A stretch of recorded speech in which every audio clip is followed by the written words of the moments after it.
Hello everybody, in this video we're going to talk about artificial intelligence inside of Adobe Photoshop. In the summer of 2003, Adobe made an update in which they created a new feature called Generative Fill.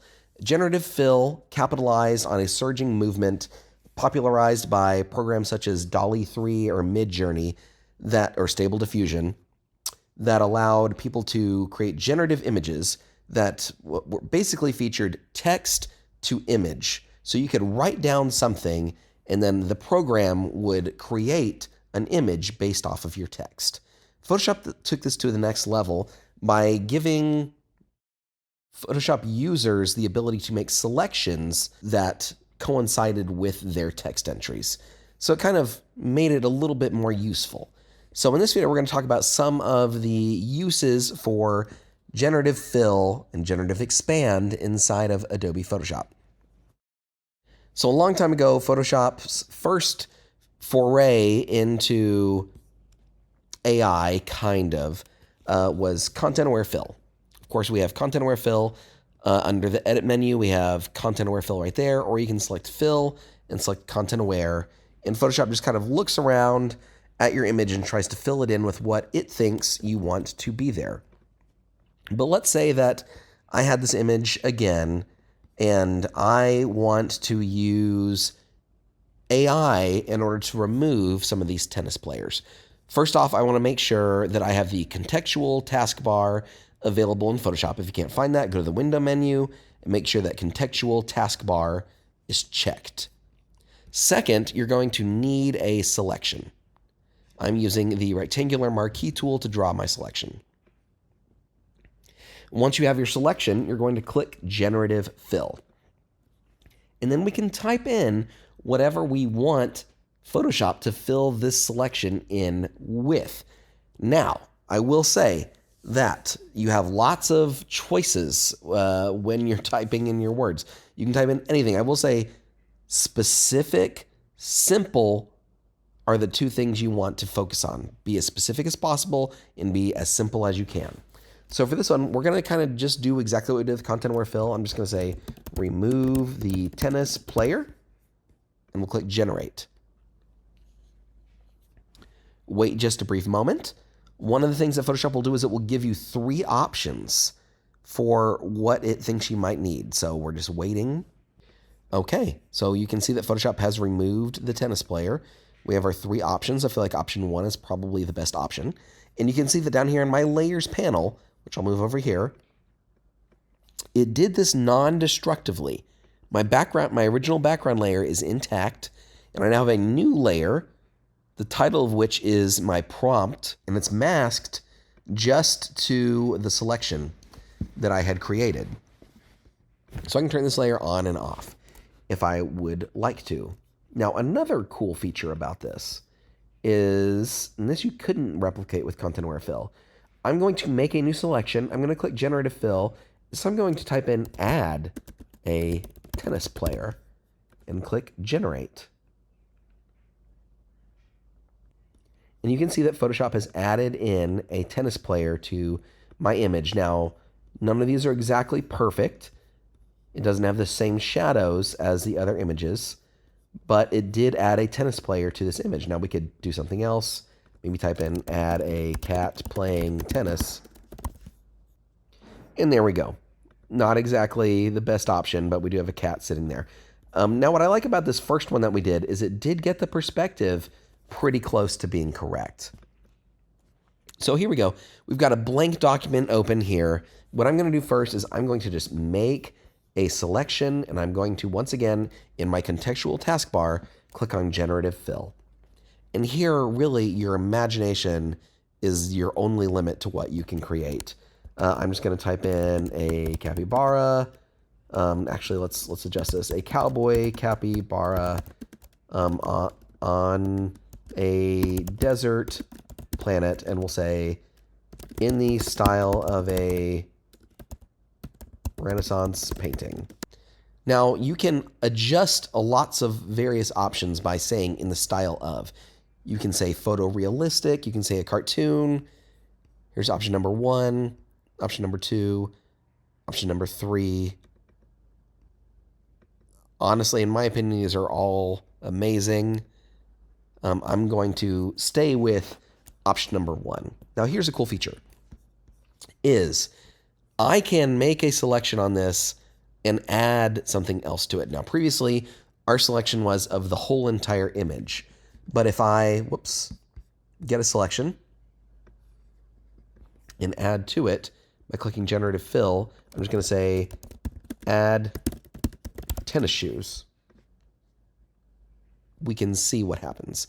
Now, it doesn't always exactly get it correct, but you can see in this case, it did a pretty good job, and we can kind of cycle through the options. Definitely option number 3 in this case, or we can add, maybe we want to add a nose ring and click generate. But this is what DALL-E 3 or Stable Diffusion or Midjourney doesn't necessarily, I mean, in my experience, because I'm not heavily, but the selections are the cool things. These are all pretty terrible. And that's why it's nice that it's non-destructive, because I can just turn this off. Let's try one more thing. Let's get another selection. Add a long mustache. And it did not add a mustache. It did add, I believe, a cigarette,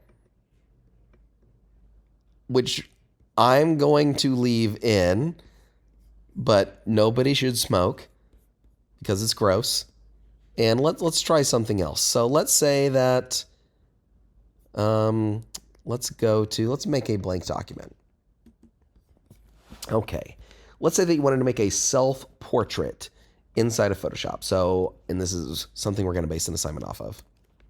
You want to be specific, but you don't want to overload Photoshop with too much information. So what I'm going to do is I'm going to say a blonde man with a red beard holding a camera. And we'll say photo realistic. I'm going to make a self-portrait. Okay. And then we get back to multiple results. This one, I'm not sure the skin issue this man is suffering from, and these are all interesting. None of these are exactly accurate. I'm going to stick with this one because it's probably the closest. Got a few pounds on this guy, but that's okay. And then we can make some small adjustments. So I, for example, wear glasses. So I'm going to make a selection, and we're going to say add glasses. And then you can always cycle through your options. I'm going to leave mine on that one, even though it's a little strange. And then for this one, let's see, let's add a dog sitting on the shoulder. My dog is much too big to sit on my shoulder. However, for this self-portrait, we can get as close as we can. So I'm not sure exactly what this is. I wouldn't call it a dog. This is a dog. This might be a dog. I don't know what this is. This is maybe a little Falcor-like, but we'll stick with this. And I'm going to try, I'm not really necessarily happy with this shirt that we've got going on, so I'm going to get kind of a